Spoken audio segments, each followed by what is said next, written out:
your mouth and your chin. After use, take off the mask. Remove the elastic loops from behind the ears while keeping the mask away from your face and clothes. To avoid touching potentially contaminated surfaces of the mask, discard the mask in a closed bin immediately after use.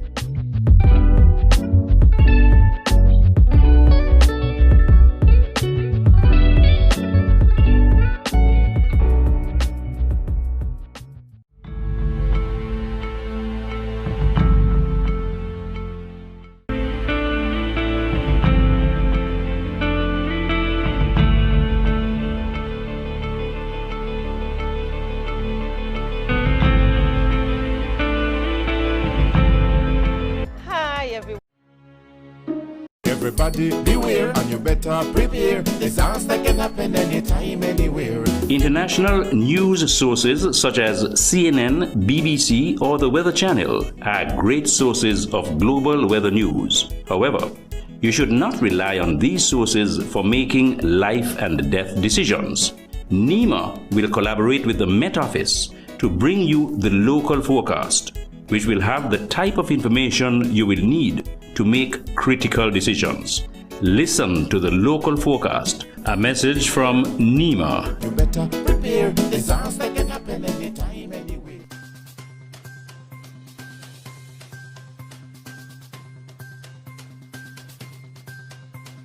Is on.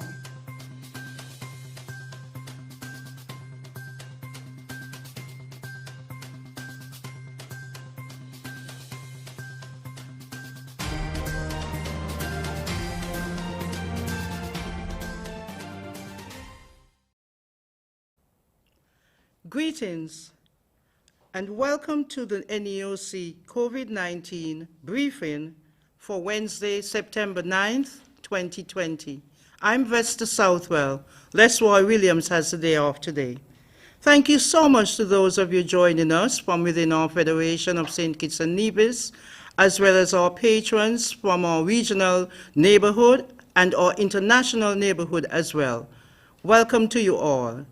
We continue today to update you and to keep you apprised as to the management of the COVID-19 pandemic within our Federation. As you know, we are currently in the peak of the Atlantic hurricane season as well, so accordingly, the National Emergency Management Agency is very active and monitoring the Atlantic currently to keep all of us safe. At this time, I would like to invite Superintendent Cromwell Henry, who is the Divisional Commander for District B, is it, Commander? A. District A, to address us. Superintendent Cromwell Henry.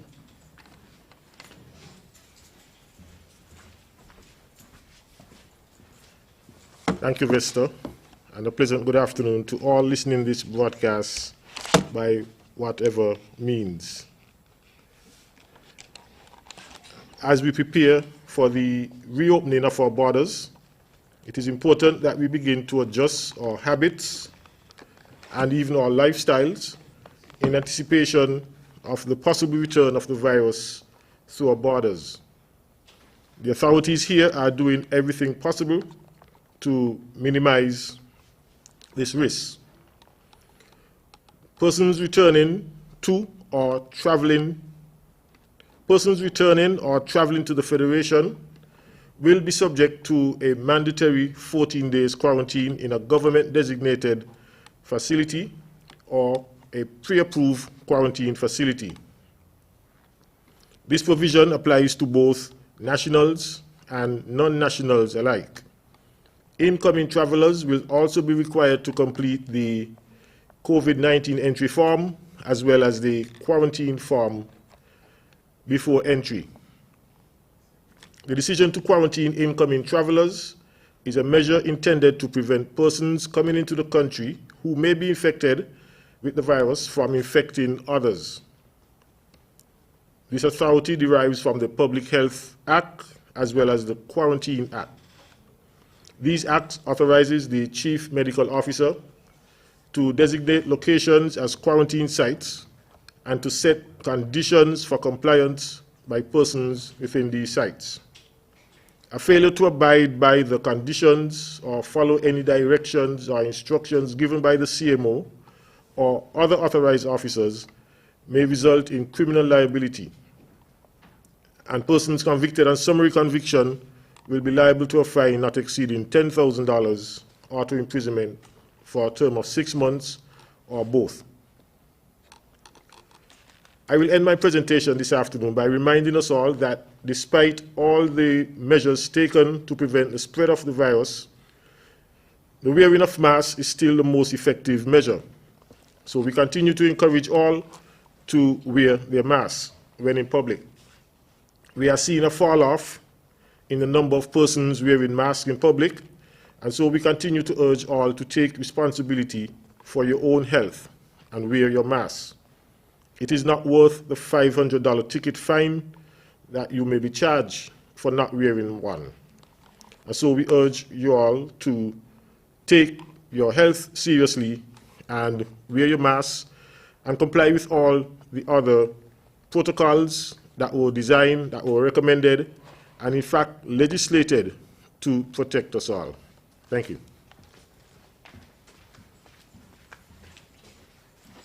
Thank you, Superintendent Henry. At this time, I would like to invite the Chief Medical Officer, Dr. Hazel Laws, to address us. Dr. Laws.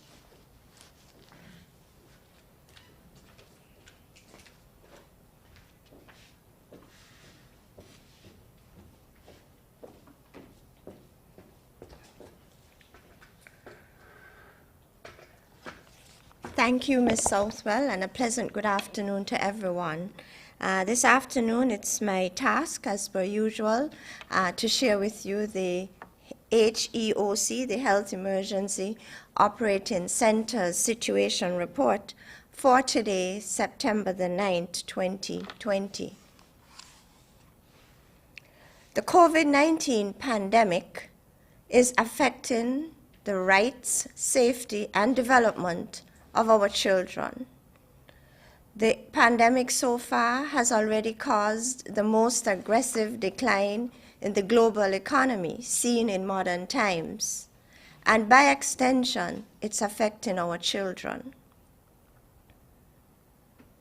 Based on the World Health Organization, to date, 27,486,960 persons have been confirmed with COVID-19, and the human cost or the loss of life has been significant.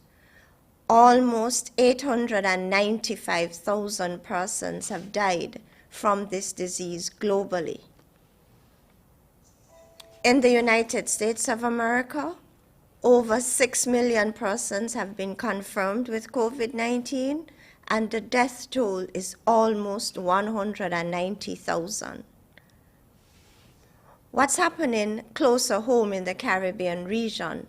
Well, as of September the 7th, there were almost 179,000 confirmed cases, and the death toll in the region is almost at 4,000. Now, when you look at the CARICOM, or the Caribbean member states, or the CARIFA member states, there have been 27,900 persons who were confirmed or who have been confirmed with COVID-19. And I want to underscore or state that 27% of the CARICOM member states have now declared community transmission of this virus. In St. Kitts and Nevis, we have no or zero active cases.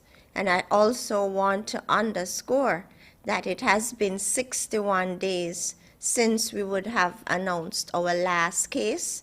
That would have been our 17th case.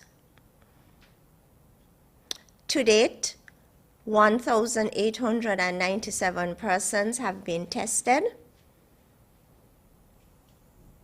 and we continue to allow our nationals to return home.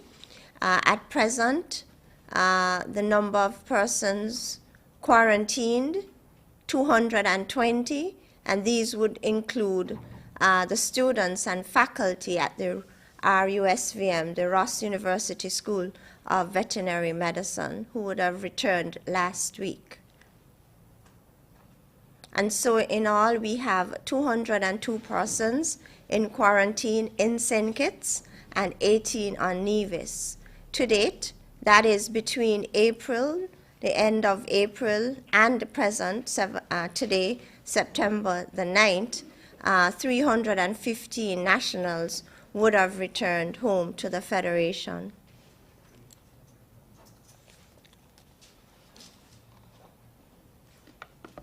Okay, so this week, schools have reopened. So let's talk a little bit about reopening of schools. Education is absolutely critical for the development of children and youth. It's a human right and a sine qua non for the future well-being of our society. It is critical for us to balance the risk of infection and transmission of this virus in children and the community with the harms of school closure, which is impacting our children. It's impacting their physical health, their developmental health, mental health, and learning. So it's very important that we reopen our schools. What's the public health implication of reopening our schools?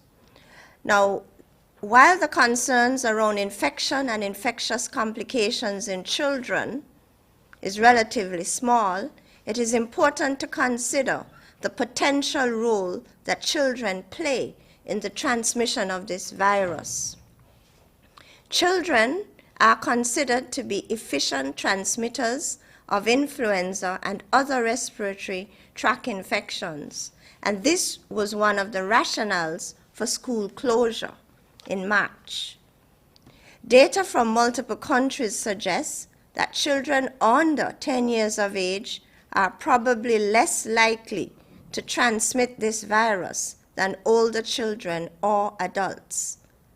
There are emerging data and information suggesting that children 10 years and older may transmit the SARS-CoV virus at rates similar to those of adults.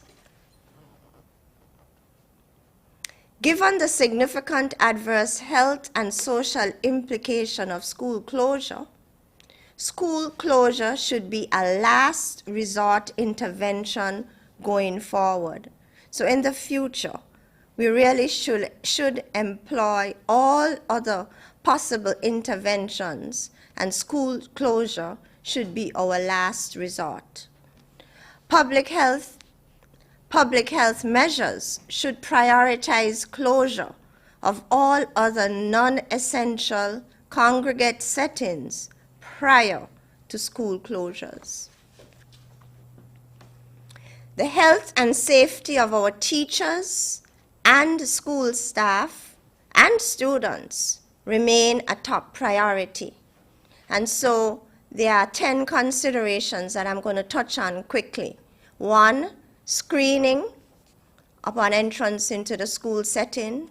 We're going to talk a little about hand hygiene, physical distancing, the non-medical and medical face masks, cohorting, the need for environmental cleaning in the school setting, ventilation in the classroom, mitigation of risk for students at higher risk for severe disease, and the special considerations that must be made for children with medical, physical, and other behavioral problems.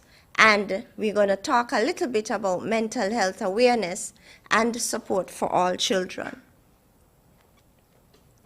Health screening. So schools are open, and each school now has a screening policy. And so individuals coming into the school setting, meaning staff and students, they will be screened upon entrance into the school setting on a daily basis.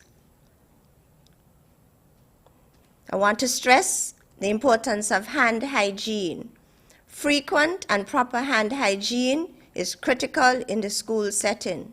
Children should be taught how to wash their hands properly.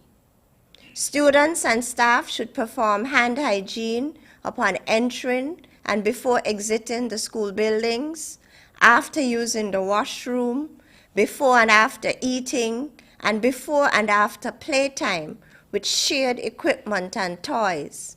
And I should also add, before and after structured class settings where you share learning tools, instruments, computers, etc. There should be regular scheduling for hand hygiene above and beyond what is usually recommended. So in other words, each school, each class should have and should emphasize regular hand hygiene. This should be scheduled within the school day. Physical distancing remains important in the class setting. The objective of physical distancing is to reduce the likelihood of contact that may lead to transmission of this virus. The World Health Organization recommends a minimum of 3.5 feet or 1 meter between desks, between students and teachers. The use of the face mask. We are currently recommending the use of masks for school students aged 11 years and above. The emergency powers regulations tell us that students between age 6 and 11 are also expected to wear face masks in the classroom while under the supervision of the teacher. Children under the age of 6 years are not required to wear face masks. I recently got a question, I think it was yesterday, asking if there is a student with asthma, if the teacher can allow breaks from utilization of the face mask. And I see no harm in so doing. So in other words, if there is a known asthmatic in the classroom, and if the child is experiencing difficulty or is a bit uncomfortable in terms of keeping on the mask for a prolonged period of time, there is no harm in the teacher allowing a break with respect to the face mask. Cohorting. The purpose of cohorting is to limit the mixing of students and staff so that if a child or teacher develops COVID-19, the number of exposures would be reduced. What this is really saying is that students should be encouraged to just intermingle and interact with classmates or students within their class cohort. And so when they go out to break and recess, they should also be encouraged to play with their other classmates. So if there is an outbreak in the school and one class is implicated, only that class will be on quarantine then, instead of having to close down the entire school. So this is a recommendation. Cohorting is now an international recommendation. It also allows for more timely case and contact follow-up. Environmental cleaning is very important. And again, each school should have a schedule whereby all the high-touch areas are cleaned and sanitized on a regular basis. There's also a recommendation whereby students should not be sharing water bottles, food implements, etc. So we should discourage sharing. Yes, we need to share. However, in the context of COVID-19, in order to protect yourself from the virus, we would advise students not to share water bottles in particular. Ventilation is also another consideration, and we encourage classrooms, or we recommend classrooms to be well ventilated, especially with natural air flowing through the classroom setting. Now, mitigation of risk for students at higher risk of severe disease. So this speaks to children with underlying chronic medical conditions like asthma, other lung conditions, and even juvenile diabetes. The majority of children and youth with underlying medical conditions should be able to safely attend school, provided that appropriate enhanced safety measures are in place. For example, children who fall under this category, they can be encouraged to wear the surgical face mask versus the fabric locally made face masks, because the surgical face mask provides a higher level of protection as opposed to the regular cloth face masks. Now, special considerations for children and youth with medical, physical, and developmental problems. Now, such children or students may have difficulty transitioning back to the school setting, having been away from the formal classroom for a number of months. And so we are recommending that the parents have a discussion with the school staff to accommodate a more individualized return to school to ensure smoother transitions. Mental health awareness and support for all students. This is very, very important.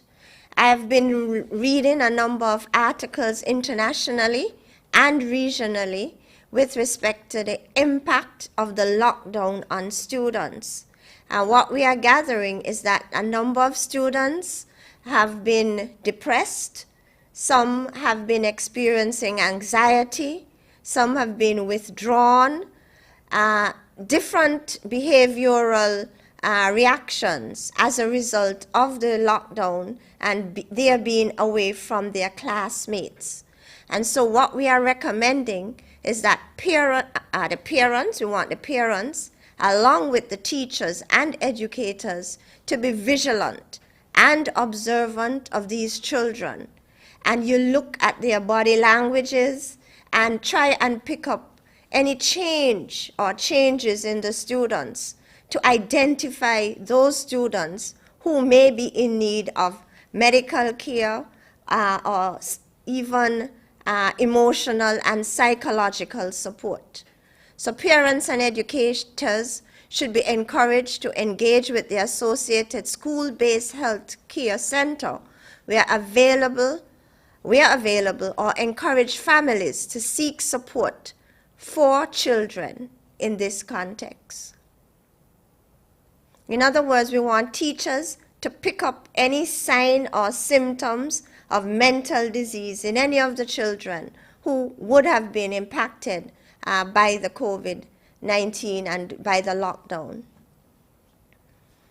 On a different note, I want to highlight Caribbean Wellness Week. Caribbean Wellness Day is Saturday, September 12th. That's this coming Saturday. Now, the theme for Caribbean Wellness Day and Week is, and I quote, "Stronger Together, Health Across the Life Course." And so the week begins with a walk, a Wellness Day walk on Saturday morning, 5:30 a.m. It starts at the Cenotaph and it takes you along the Bay Road to the ECCB, along the highway, back down through past the CFBC College, back down to the Cenotaph. That's just a summary of the path. Thank you.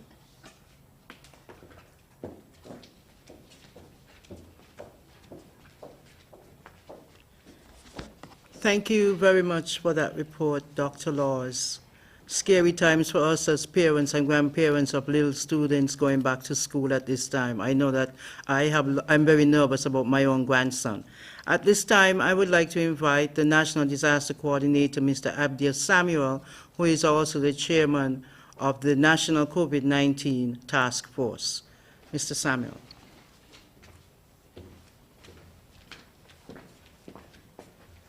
Good afternoon to everyone, and thank you, Ms. Southwell, for your introduction. However, you miss a little note that Leslie has a little exercise that he carries out before Dr. Laws approaches here. So in the future. All right. Okay, good. Thank you everyone for tuning in and listening to this briefing.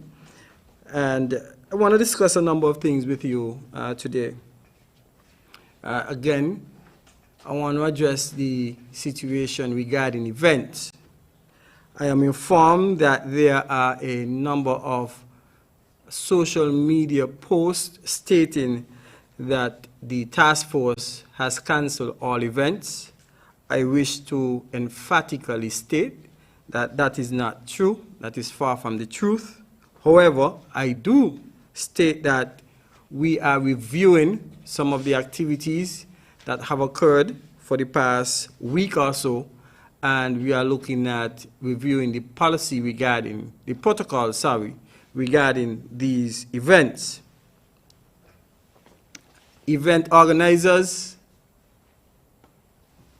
and promoters are reminded, again, to submit their application for permission to host this event to the Office of the Commissioner of Police. And the email is right there, is Office of Commissioner at police.kn. Office of Commissioner at police.kn. And allow me to read a part of the Emergency Powers Regulation which speaks to the restriction of social activities. It clearly states, no person, number 6, no person shall host, attend, or visit private party, a wedding, subject to Regulation 5 and 10, a banquet ball or reception, any other ceremony in any facility or public place, a funeral, subject to Regulation 5 and 10, a meeting of fraternal society, private or social club, or civic association or organization. Any public beach, subject to Regulation 5 and 11, or any other type of social event, except with the written permission of the Commissioner of Police in consultation with the National COVID-19 Task Force. So what happens? The promoters, event organizers, they submit to the Commissioner of Police. The Commissioner of Police will then consult with the National COVID-19 Task Force.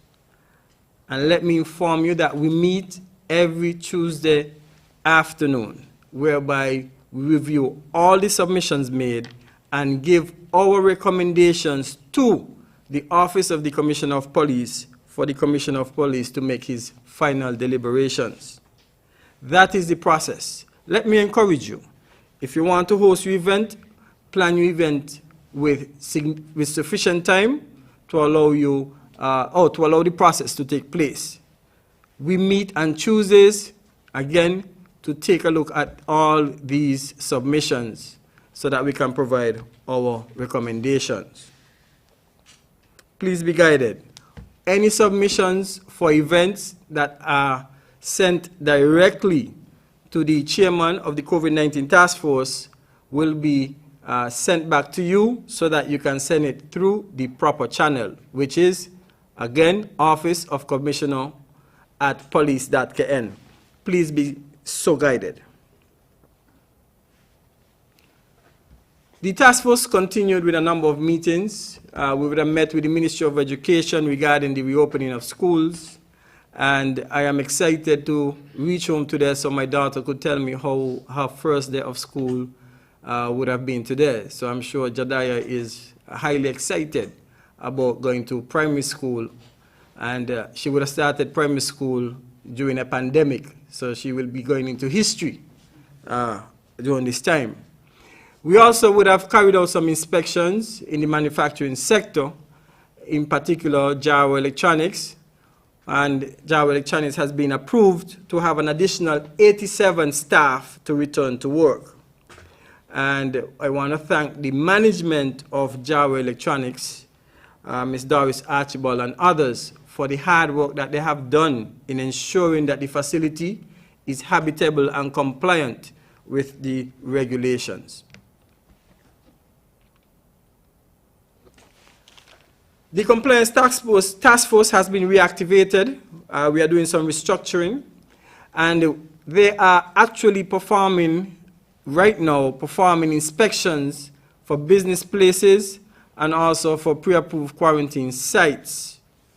Again, 37 businesses were assessed, and some of the concerns that are being raised by the assessment that are being done is that more businesses, while they are compliant with the social distancing, the physical distancing, the main concern is the sanitization and the wearing of face mask.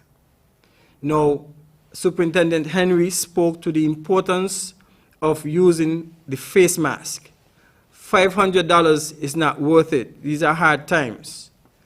Failure to pay the $500 within 10 days, it means then that you will have to be summoned to go to court, which could increase the penalty to a higher amount. I want to encourage every citizen to wear the face mask in accordance with the regulation, and if you have to be exempted, visit your medical doctor and seek guidance from such. Please adhere to the regulation. It's in your best interest. Our borders are going to be open very soon. We are seeing what is happening around our region, around the world, and very close to our neighbors very close to us. We don't want to go back into no lockdown mode. So I am appealing to you to adhere to these non-pharmaceutical measures that are being advised for us to use. So at the present moment, to increase the task force compliance team, we have approximately 30 persons who are undergoing training at the police training school, and this training is going to be for a 2-week period. After these persons finish or complete the training, they will now be integrated into the teams that are functioning, and then we will be increasing the numbers. We are going to be very strict on compliance. We are going to be very strict in ensuring that citizens, business places, all sectors of society, even events, are compliant once they are given permission to do so. If not, you are non-compliant, then you're going to have to face the penalties that comes with non-compliance. The persons in the tourism sector are encouraged to attend and participate in the multi-stakeholders training being conducted at the RLB International Airport. Now, remember that you are going to be given a seal of approval.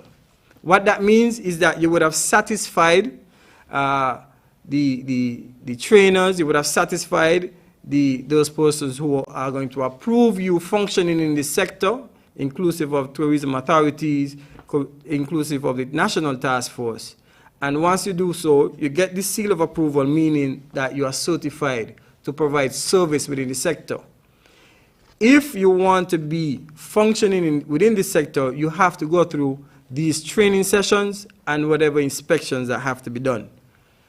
If you're interested, I am encouraging you to register again with Tourism Authority, undertake the training, and await your certification. I am appealing to you to do so if you work in the sector or interested in the sector. Now, pre-approved quarantine sites application process. I've been receiving a lot of requests from the time I mentioned it last week. I'm telling you, I believe OTI and Royal St. Kitts have not received one request for quarantine. What do you have to do? Step 1, you complete the pre-approved quarantine site application form. However, let me state that the form is currently being worked on. There are some adjustment that has to be done on the form. So I am going to advise you that you can make your submission in the form of a letter to the chairman of the COVID-19 task force, and you will email this to the COVID-19 task force at gov.kn. The compliance team will then inspect the property, And once the inspection is done and you verify the approved security that will be prescribed by the Commissioner of Police for the 24 hours monitoring of your property, you will then be reviewed to ensure that all the criteria is met, and a final approval will be given to you to sign, and that binds you to a contract. As Superintendent Henry said, if you break that contract, then there will be penalties. And part of the protocols is that if persons break any form of the agreement, then we will move you to a designated government facility, and if you continue, then we will move you to the court for prosecution if necessary. I'm hopeful that we don't reach that stage. Now, we are still in the hurricane season. We are in the peak, and I don't know if my PRO will appreciate me saying that while we are in the peak, we are now peaking within the peak. We have in the hurricane basin, Paulette and Rene, which are known to, which are classified as fish storm. What does this mean? That the only thing that might be affected by the storms are fishes. The trajectory for these storms is that they will basically remain over the seas, and they will not affect any landmass. So Paulette and Rene, according to the Met Office, are not posing any threat as yet to the Caribbean region. However, I want to emphasize that persons should continue to prepare, and if you don't have a plan, develop a plan, and if you do have one, review your plan and update it accordingly. So this is the weather forecast. So there is no significant threat to St. Kitts and Nevis, and this is valid until 8 a.m. tomorrow morning. So across the Eastern Caribbean, from British Virgin Islands southwards to Trinidad and Tobago, we can expect fair to partly cloudy skies with moderate chance of brief showers, as a moderate trade winds flow transports shallow, low-level patches across the area. So that is what is expected throughout the region for the next 24 hours. I want to thank you for tuning in, and again, let me dispel the fact that the task force has not stopped any events. However, I must state, we were concerned by what was observed at one of the events last week. I am appealing to all event promoters and organizers going forward. If you put something on paper and you submit it and is approved, it is expected that you would adhere, and also you would agree to carry out that agreement that you signed. In the future, we are not going to be so amicable. Such observation will be resulting in the event either being shut down, or we will ask you to ensure that you are compliant. So if we say to you 200 persons and you have 201, we're going to ask you to get the extra one out, and if you don't comply, it means that the entire lights will be out for the event for that day. That doesn't mean that you cannot host another event another time. I'm asking all to comply. We are looking forward to meeting with a number of stakeholders within that sector to ensure that going forward, as our borders are going to open, this sector does not become a high-risk sector to the Federation of St. Kitts and Nevis. Thank you once again, and I look forward to you being compliant as our borders are going to be open, and this is the time that we are heightening our strictness regarding compliance with the regulation. Thank you very much.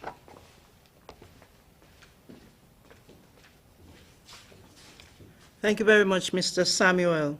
We did have a question earlier regarding the return to school for children. Someone asked a question about the distance that is expected to be between each student or the students and any other persons. I think that you may have mentioned it within your presentation, Dr. Laws. I don't know if you want to reinforce that point.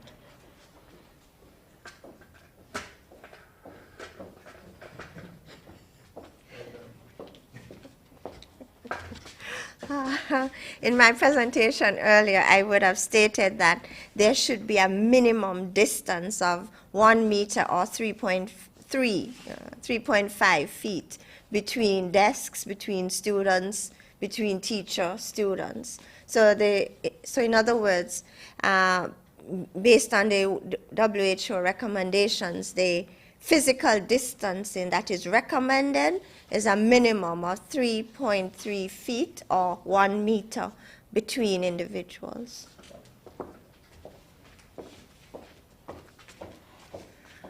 Thanks for the clarification, Dr. Laws. We have one question. Someone is saying that there are passengers on the buses who are not wearing their masks. Why are the police not on the road inspecting the buses? This person says they are from the eastern side of the island. Superintendent Henry?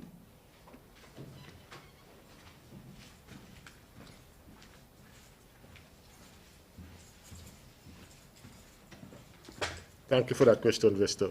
Now, I always say our people like to be babysit. Like, when there's no police around, they do things that they know they ought not to do. And when the police comes, they start to straighten up and do what they're supposed to do. So if the bus is on the road and they don't see any police, they take off their masks. As soon as they see a police stop the bus, everybody puts on their mask. So that is what we are facing. The persons have the masks in their bags or wherever they have them. Whenever they see a police stop the bus, everybody's mask is on. And as soon as the bus drives off, everybody's mask is off. So that is why we constantly appeal to people to take your health as your own responsibility and do not wait for someone to tell you, put on your mask. You know the reason why the mask is important, just wear it. Regardless of whether or not there's a police or there's some authority around, just wear the mask. The mask is for your health, not for the other person. So wear your mask and do not wait for the police to ask you to put it on.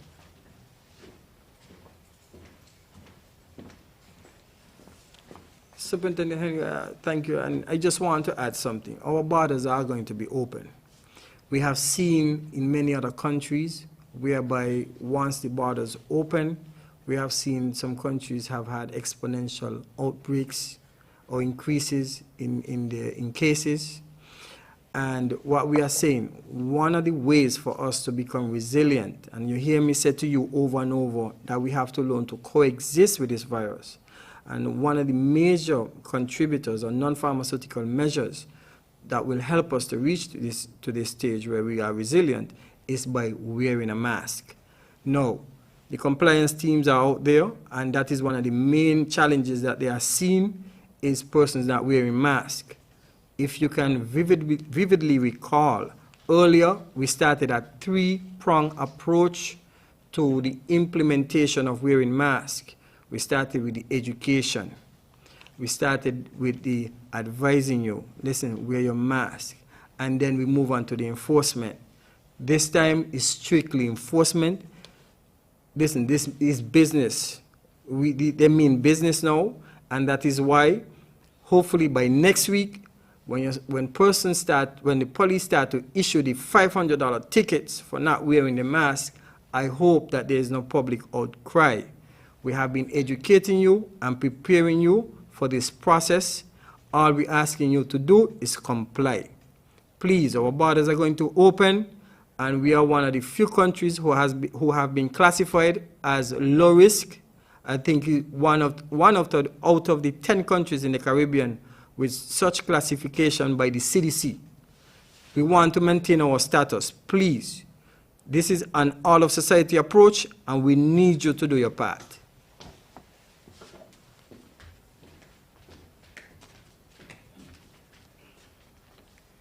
Thank you, Mr. Samuel. And this is our last question. After submission of the repatriation form, How long does it take to find out if approval has been granted?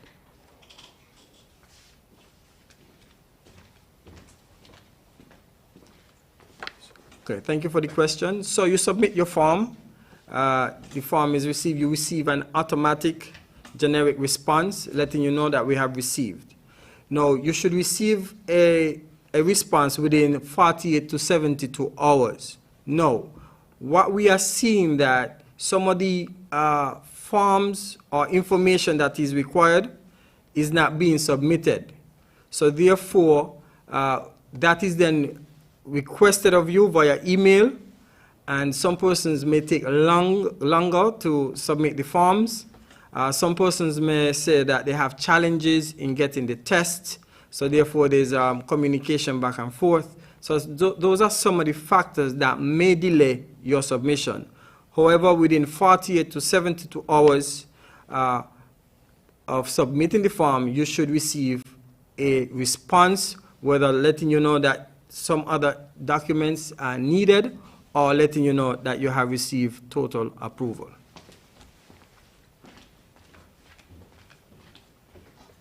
Thank you, Mr. Samuel, and thank you to all of our presenters this afternoon. Additionally, thank you to Dr. Wilkinson for his continuous support, Mr. Nigel Farrell, part of the committee that works behind the scenes here at the NEOC, Mrs. Christmas Jacobs, thank you as always, and to the team from ZIZ. Thank you everyone for joining us today. We hope that you're beginning to prepare to enjoy, albeit a phased down, independence celebration, but thank you and be safe. I'm Vesta Southwell. Blessed.